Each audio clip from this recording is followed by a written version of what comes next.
जरूरी सूचना है आप सभी स्टूडेंट्स के लिए। स्टडी फॉर सिविल सर्विसेज का Android app Google play store में आ चुका है, उसको प्लीज तुरंत इंस्टॉल कर लीजिए।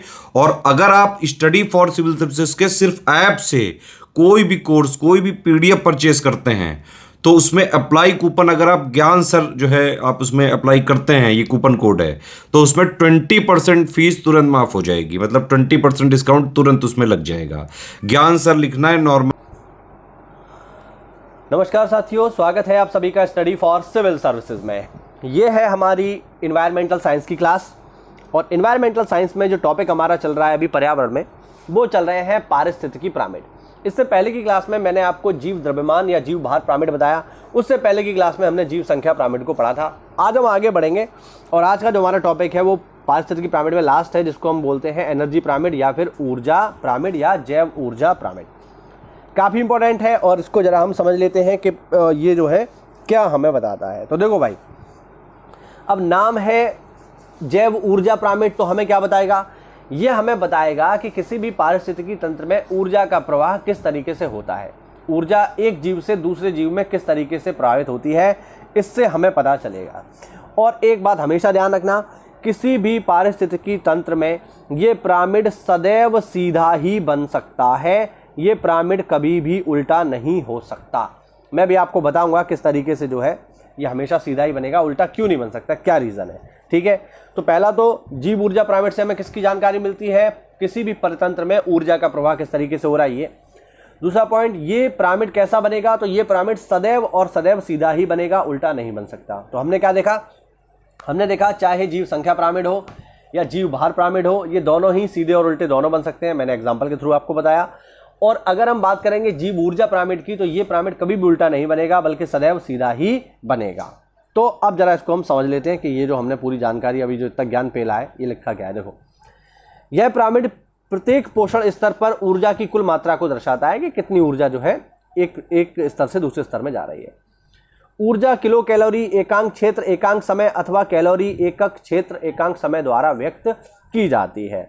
उदाहरण के लिए किसी झील में स्वपोषी ऊर्जा 20,810 किलो कैलोरी मीटर या वर्ष है। ऊर्जा पिरामिड सदैव सीधे होते हैं, कभी भी उल्टे नहीं बनते। ये यहाँ पर देखिए प्रॉपर दिखाया गया है। ठीक है, इसको यहाँ से आप समझ सकते हो। अब देखो, ये एक पिरामिड है और पिरामिड को मैं बहुत ही आसानी से आपको समझाने का प्रयास करूँगा। देखो, मैंने आपको पहले भी कई लेक्चर्स में बताया है कि सदैव आधार पर यानी बेस पर कौन रहेंगे? हमेशा उत्पादक ही रहेंगे। ठीक है, हमेशा उत्पादक रहेंगे, ध्यान रखना इस बात को। अब मान लो उत्पादक जैसे कोई हरा पेड़ पौधा है, मान लो कोई पेड़ है या कोई जंगल है, उस जंगल ने फोटोसिंथेसिस करके मान लीजिए 10,000 किलो कैलोरी ऊर्जा सूर्य से प्राप्त करी। ठीक है, उसने जो भोजन बनाया है उसके भोजन में ऊर्जा कितनी है? 10,000 किलो कैलोरी मान लीजिए ऊर्जा है उस पौधे में, उस पेड़ में। वो एग्जाम्पल के लिए आप समझ सकते हैं, जिससे आपको बेहतर ढंग से समझ में आए। ठीक है, अब मान लीजिए वो जो पेड़ है, वो पौधा है, उसको कौन खा गया? उसको खा गया कोई हिरन खा गया मान लो, या कोई बकरी खा गई। अब बकरी जैसे ही उस पेड़ को खाएगी या उस पौधे को खाएगी, तो ऐसा नहीं होगा कि बकरी ने जैसे ही वो पेड़ खाया तो तुरंत के तुरंत ये 10,000 किलो कैलोरी ऊर्जा बकरी में चली गई। नहीं, ऐसा नहीं होगा। वो जितनी भी पेड़ को खाएगी, उस पेड़ में संचित ऊर्जा का केवल 10% ही उसको प्राप्त होगा। ध्यान रखना, 10% इसका कितना हो गया? 1,000 किलो कैलोरी। ध्यान रखना, यानी बकरी जब उसको खा लेगी, यार बकरी कौन है? प्राथमिक उपभोक्ता है, तो उसको केवल इसका 10% ही मिलेगा। यानी बकरी के पास कितनी ऊर्जा आएगी? बकरी के पास ऊर्जा आएगी 1,000 किलो कैलोरी। मान लीजिए उस बकरी को कौन खा गया भाई? उस बकरी को मान लीजिए खा गया कोई, हम मान लेते हैं उसको, मान लो खा गया कोई भेड़िया। ठीक है, अब भेड़िया ने जैसे ही उसको खाया, तो भेड़िया कौन है? भेड़िया एक द्वितीयक उपभोक्ता में हम शामिल कर सकते हैं मान लीजिए, है ना। अब बकरी को जैसे ही भेड़िया ने खाया, तो ऐसा नहीं है कि बकरी के पास जितनी भी ऊर्जा है वो सारी की सारी भेड़िया में पहुंच गई। नहीं, बकरी में जितनी भी ऊर्जा है उसका केवल 10% ही भेड़िया अपने शरीर में संचित कर पाएगा। यानी कितना? केवल 100 किलो कैलोरी। मान लो उस भेड़िया को कौन खा गया? उस भेड़िया को खा गया शेर। और भेड़िया को जब शेर खा गया, तो ऐसा नहीं है कि भेड़िया के पास जितनी ऊर्जा थी वो शेर में चली जाएगी। नहीं, भेड़िया में मौजूद ऊर्जा का केवल 10% ही शेर को पहुंचेगा। यानी शेर के पास कितना पहुंचेगा? 10 किलो कैलोरी, है ना। तो इस तरीके से आप देख रहे हैं यहाँ पर क्या हो रहा है, ये 10% के नियम से आगे बढ़ रही है। यानी हम जो भी भोजन करते हैं उस भोजन की ऊर्जा का केवल 10% ही हम अपने शरीर में संचित कर सकते हैं। बाकी 90% कहाँ चला जाता है? तो बाकी 90% जो है वो हमारे शरीर की उपापचय क्रियाओं को, यानी शरीर को चलाने के लिए जो ऊर्जाएं होती हैं उनमें खर्च हो जाता है। आप ये सोचिए कि अगर ऐसा नहीं होता तो फिर क्या होता?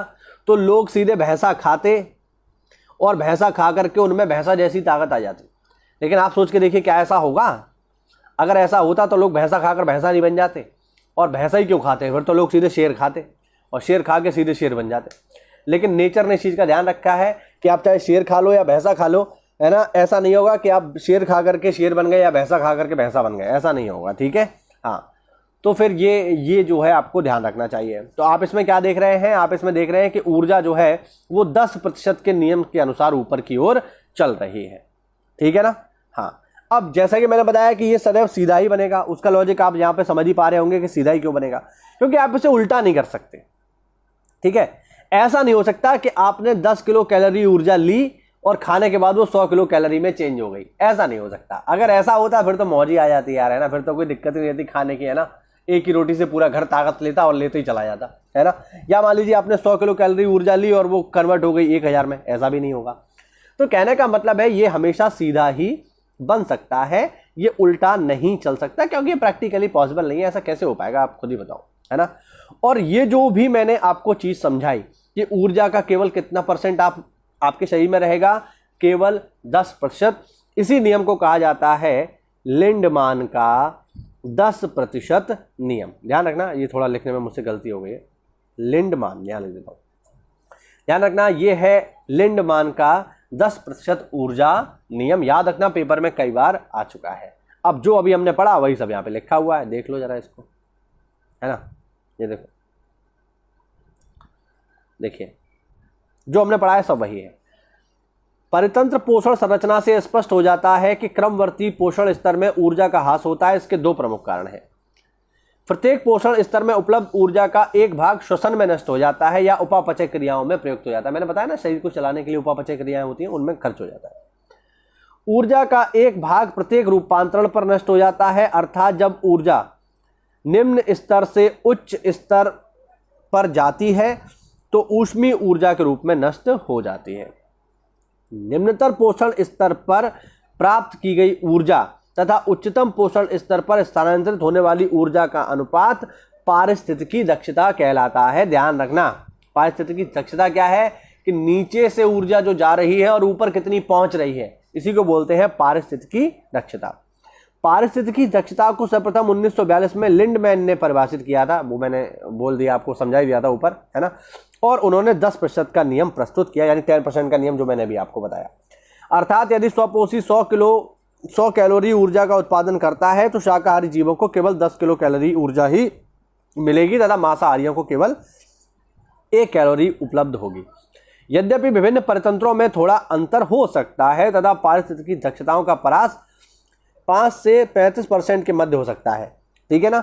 पारिस्थितिकी दक्षता या इसको लिंडमैन की दक्षता भी कहा जाता है। मतलब वही सब ज्ञान है जो मैंने आपको ऊपर बताया।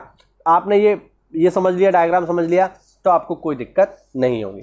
तो हमने क्या देखा? हमने देखा जैव ऊर्जा पिरामिड हमें ऊर्जा के बारे में बताता है, और ऊर्जा एक स्तर से दूसरे स्तर तक जब स्थानांतरित होती है तो उसका केवल 10% ही जीव यूज कर पाते हैं, बाकी 90% अन्य प्रकार की ऊर्जाओं को चलाने में या अन्य प्रकार की शारीरिक क्रियाओं को करने में नष्ट हो जाता है। इसी को कहते हैं लिंडमैन का नियम। उम्मीद करता हूं आपको वीडियो बहुत अच्छे समझ में आया होगा। तो ऐसा है तो वीडियो को लाइक करिए, और आप हमारे किसी भी पेड ग्रुप प्रोग्राम से अगर जुड़ना चाहते हैं जो कि चल रहे हैं RO के लिए, अपकमिंग वैकेंसी आने वाली है, 2 तैयारी बेहतर कर लो। अगर सचिवालय में समीक्षा अधिकारी बनना चाहते हो तो सही है, तो अच्छे से मेहनत कर लो। तो RO की वैकेंसी आने वाली है, BO की वैकेंसी आने वाली है, तो अच्छे से हमसे तैयारी अगर आप करना चाहते हैं, हमसे जुड़ना चाहते हैं, तो दिए गए नंबर पर कॉल करके आप हमसे जुड़ सकते हो। पेड ग्रुप स्टार्ट हो चुके हैं। मिलते हैं अगली क्लास में, तब तक के लिए जय हिंद, जय भारत, वंदे मातरम।